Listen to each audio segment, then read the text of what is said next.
পাহাড় বানাতে পারে, আছে না নাই? বিশ্বনবী বললেন, ওয়া আনতারাল হুফাতাল উরাতাল আলাতা রিয়া আশ-শাইয়াতা তাওয়ালুনা ফিল বুনিয়ান। কিয়ামতের আগে এমন কিছু লোক যাদের গায়ে দেওয়ার মতো জামা ছিল না, পায়ে দেওয়ার মতো জুতা ছিল না, পেটে দেওয়ার মতো খাবার ছিল না, সমাজের কেউ তাদেরকে চিনত না, হঠাৎ করে এই লোকগুলো ধনী হয়ে যাবে।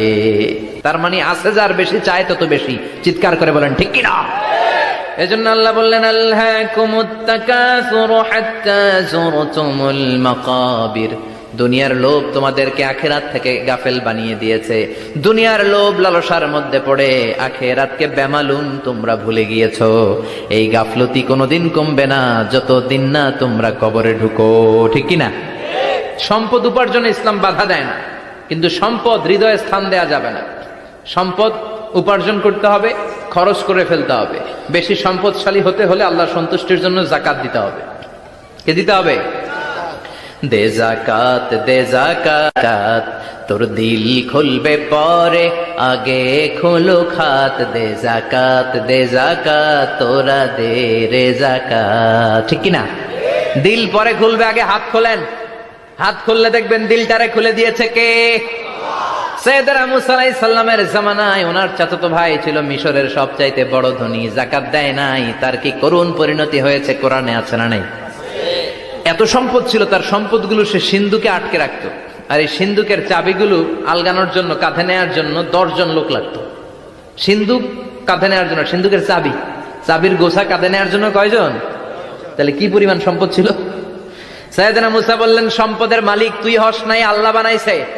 কারণ বলে, ইন্নামা উতীতুহু আলা ইলমিন ইনদি, আল্লাহ আমারে সম্পদ দেয় নাই, আমি আমার মেধা খাটিয়ে সম্পদ বানিয়েছি। যাকাত আমি দিব না। মুসা বললেন, তাহলে আযাবে পড়বি। কারণ কই পারলে আযাব আন, পারলে আযাব আন। আল্লাহ বললেন, ফাখাসাফনা বিহি ওয়া বিদারহিল আরদ। ও মুসা, নিরাপদ দূরত্বে চলে যাও, এখনই ভয়ঙ্কর ভূমিকম্প হবে, আযাব দেব। কারণ সহ কারণের সব সম্পদ আমি জমিনের ভেতরে ঢুকায়া দেব।